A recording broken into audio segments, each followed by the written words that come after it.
दुआ में याद रखिएगा, अपना बहुत ख्याल रखिएगा। अल्लाह निगहबान। मुझे इस हरामजादी से इश्क हो गया है। सही। वेलकम बैक नाज़रीन। बात करेंगे भारत की, जो एक बार फिर से बुखलाहट का शिकार है। और भारतीय वज़ीर दिफा राजनाथ सिंह ने पाकिस्तान पर इल्ज़ाम आयद किया है कि वो भारत को दहशतगर्दी के जरिए गैर मुस्तहकम करने की कोशिश कर रहा है। अब उसको हम लोगों ने संदेश दे दिया है, यदि ज्यादा गड़बड़ करोगे तो हम सीमा पर ही नहीं, सीमा के पार जाकर हम सर्जिकल स्ट्राइक भी कर सकते हैं, जरूरत पड़ी तो एयर स्ट्राइक भी कर सकते हैं। यह संदेश हम लोगों ने दे दिया है। भारत ने जो भारतीय पायलट है अभिनंदन, उसको तीसरा बड़ा फौजी एजाज दिया है। मैंने कहा था इस अभिनंदन को वापस मत करना, ये मुंह पर आएगी। कार के मुताबिक एजाज देने की वजह यह कि अभिनंदन ने पाकिस्तानी फौजी तैयारा F-16 गिराया था।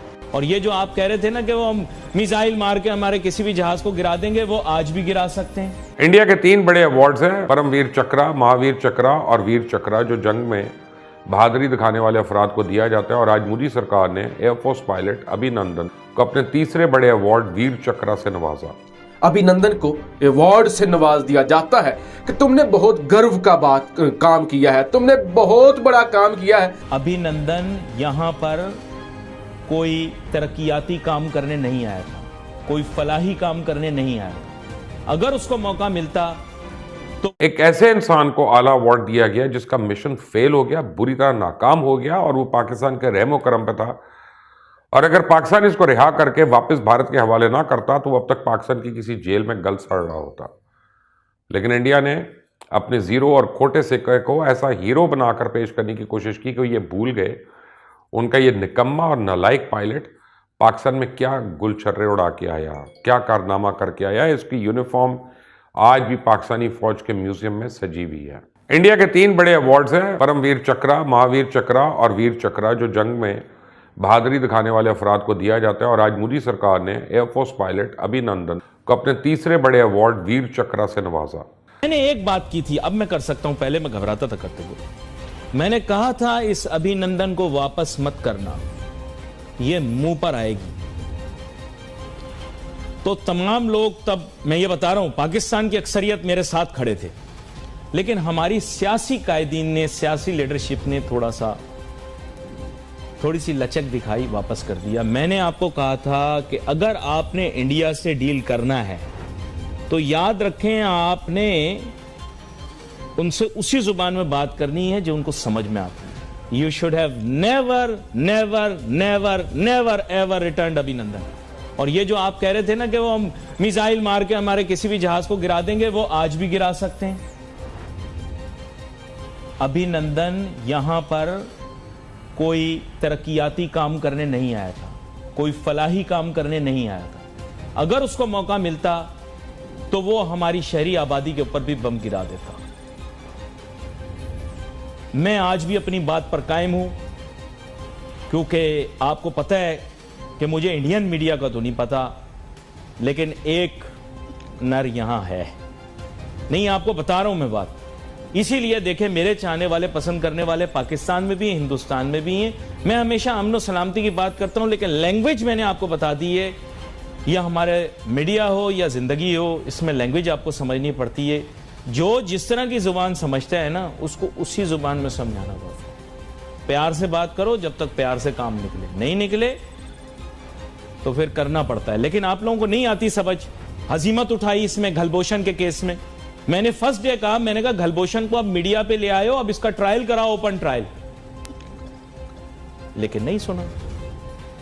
खैर एनीवे, मुझे तो पता था ना आगे जाके यहां फंसेगी बात। मैं कानून को घर का लड़का हूं ना। इलामा इकबाल हमारी हवेली पर आया करते थे। जी, हमारी जो खानदानी हवेली है, कानून गो लोग हैं। मैंने आपको पहले कहा था कि अभिनंदन को वापस नहीं करो, और दूसरा आपको मैंने यह कहा था कि घलभूषण यादव का पब्लिक ट्रायल करो, इसको वकील की इजाजत दो, सबूत लेकर आओ और शर्मिंदा करो हिंदुस्तान को।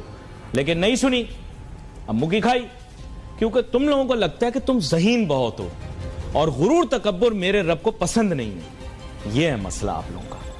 आज जब मेरा दिल जल रहा है ना, जब वो लोग बहादुरी का मेडल पहना रहे हैं अभिनंदन को, तो मेरी हट रही है। क्यों? क्योंकि आप लोग सुनते नहीं हो। आप सब बहुत होशियार हो, लेकिन गिद्दड़ मत बनो बेटा, शेर बनो। ज्यादा सोचने से बंदा फंसता है, समझे? उनका कहना था कि हमने मगरबी सरहद पर अपने पड़ोसी को वाज़ेह पैगाम दिया कि अगर उसने अपनी हदूद पार की तो हम सिर्फ मज़ामत नहीं करेंगे बल्कि उसकी हदूद में सर्जिकल स्ट्राइक के साथ फ़ज़ाई हमले भी करेंगे। पाकिस्तान ने भारतीय वज़ीर दिफा का पाकिस्तान को धमकी देने का इंतहाई गैर जिम्मेदाराना और इश्तियाल अंगेज़ बयान मुस्तरद किया। और तर्जुमान दफ्तर खारजा के मुताबिक भारतीय बयानात का मकसद आलमी बरादरी की तवज्जो मकबूजा कश्मीर में इंसानी हकूक़ की खिलाफ वर्जियों से हटाना है। आपने देखा होगा अच्छे अच्छे लोगों के चेहरे पर से चमक चली गई। भारत इश्तियाल अंगेज़ बयानात देने से बाज ही नहीं आ रहा है, बयानात पे बयानात दिए चला जा रहा है। अभी भारतीय वज़ीर दिफा की पाकिस्तानी हदूद में सर्जिकल स्ट्राइक के साथ फ़िज़ाई हमले करने की धमकी पर आपका मैं मौक़िफ़ चाहूँगी, क्या कहेंगे आप? ये दोबारा से बुखलाहट का शिकार हो गए हैं या ओवर स्मार्ट बनने की कोशिश कर रहे हैं? देखिए, मैं तो काफ़ी अर्से से ये कह रहा था कि उनको जिस किस्म के ज़ख्म लगे हैं पाकिस्तान से और चीन से, और उसके बाद फिर वो हलीफ है अमेरिका का, तो वो आराम से उसको ये चीज़ हज़म तो नहीं हो सकती। वो कोई ना कोई बहाना बनाकर कोई उसको कोशिश करेगा कि उसको बैलेंस आउट करे, लेकिन इम्कान इस बात का है कि वो बैलेंस आउट करते करते पहले बार इम्बैलेंस है उससे भी ज़्यादा ख़राब हो जाएगा। अभी वो देखें, इम्बैलेंस जो उसका इंटरनल प्रॉब्लम्स हैं उनको वो एक्सटर्नलाइज करने की कोशिश कर रहे हैं। वरना सारी दुनिया जानती है कि फार्मर्स के साथ क्या हुआ, कश्मीर में क्या हुआ, मेनलैंड मुसलमानों के साथ वो क्या कर रहे हैं, क्रिश्चियन के साथ क्या कर रहे हैं, सदियों से जो बसे हुए लोग हैं उनको वहाँ से उखाड़ रहे हैं। तो जो कुछ उनकी अपनी पॉलिसियाँ हैं, जो उनका रिएक्शन है इंटरनल, उसको एक्सटर्नलाइज करने की कोशिश कर रहा है। अब वो चूँकि वज़ीर दिफा का बयान है तो ज़रा मैं भी उनको बता दूँ एक बात कि ये सिर्फ आपकी मर्ज़ी नहीं है कि आप सर्जिकल स्ट्राइक करेंगे और जहाज़ों को लेकर आएंगे, और आप ये ना समझिएगा कि हम भी सिर्फ अपना दिफा करेंगे। भूल गए तो बार उतारा भूत तुम्हारी सर से, फटी फटी थी छोड़ कर भागे अपने घर से, ना घिसी थी पैर पड़े तब बख्शी थी तुम्हारी जान, चाहेंगे तुझे मिटा देंगे ये पाकिस्तान। फिर हम भी वही कुछ करेंगे जो हमने प्लान किया हुआ है, और शायद आपके वहमो गुमान में ना हो कि हमने क्या प्लान किया हुआ है। तो आप अपनी रईस साहब को बचा लें, इसी में आफियत है। वरना जो आप अमेरिका के हलीफ बने हुए, अमेरिका पहले ही यानी हम इनको सरप्राइज देंगे, फिर इंशाल्लाह बहुत बड़ा देंगे जी। इस दफ़ा ज़्यादा बड़ा सरप्राइज होगा पहले वाले के मुकाबले में, क्योंकि उनको आइडिया नहीं है। तो ये वो समझता है अगर भारत के वो बहुत बड़ा मुल्क है, जो कि है, ठीक है, लेकिन हम जानते हैं उनकी ट्रेनिंग कैसी है, हम जानते हैं उनके हथियार कैसे हैं, हम जानते हैं उनका दिल गुर्दा कितना है। और वो अगर हमारे लोगों को जानते हों कि जो कि मौत को तलाश करते हैं, शहादत के मतमन्नी हैं, कलमा हक बोलने वाले हैं, अपनी जान हर चीज़ पे अपने वतन पे निछावर करते हैं, अल्लाह ताला के हुक्म पे निछावर करते हैं। साहब एक चीज मैं बताता हूँ, 9 माह रखी फौज, पूरी जरूरत नहीं हुई बॉर्डर को क्रॉस करने की, दोनों दफा।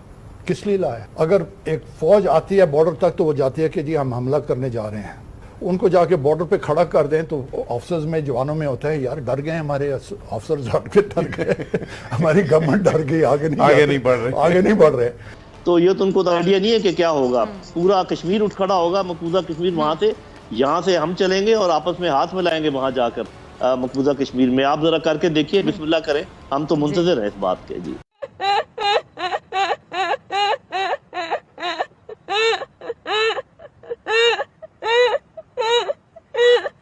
ठीक है। अच्छा जनरल साहब, अब जरा एक खबर सुनिएगा। भारत ने जो भारतीय पायलट है अभिनंदन, उसको तीसरा बड़ा फौजी एजाज दिया है। जली ना, तेरी भी जली ना। और भारतीय सरकार के मुताबिक, ये वैसे बड़ी फनी न्यूज़ है, भारतीय सरकार के मुताबिक एजाज देने की वजह ये कि अभिनंदन ने पाकिस्तानी फौजी तैयारा F-16 गिराया था। शायद भारत को आलमी सतह पर अपनी, मेरे ख्याल से, बेइज्जती करवाने का इतना शौक है, क्योंकि जनरल साहब पूरी दुनिया ने देखा था कि हुआ क्या था अभिनंदन के साथ, और बैनुल-अक़वामी मीडिया की जानिब से जो भारतीय दावा है हकीकत के बरक्स करार दिया गया था। क्या कहेंगे, ये किस तरह की हरकतें करते हैं? ये सिर्फ मीडिया, बैनुल-अक़वामी मीडिया नहीं मेरी बहन, ये जो F-16 बनाने वाला इदारा है, उन्होंने अपने गिनती करके, पूरी दुनिया के F-16 की गिनती करके पाकिस्तान समेत ये कहा था कि कोई F-16 मिसिंग नहीं है। तो वो तो मतलब ये कि वो इतना सिक्का बंद चीज है कि जिसका कोई इनकार नहीं कर सकता। मेरा ख्याल ये फिर दोबारा से इंटरनल पॉलिटिक्स का सवाल है, क्योंकि उनका मीडिया जो है, उन्होंने एक जादू नमा फजा कायम कर रखी है अपने लोगों के लिए। आपने देखा कि किस तरीके से वो एक पूरी पिक्चर पेंटिंग करते हैं झूठ की बुनियाद पर, और तो उसी को वो आगे बढ़ाने की कोशिश कर रहे हैं। लेकिन फिर आपको पता है कि बातिल जो है वो फिर एक छनाके के साथ टूटता है।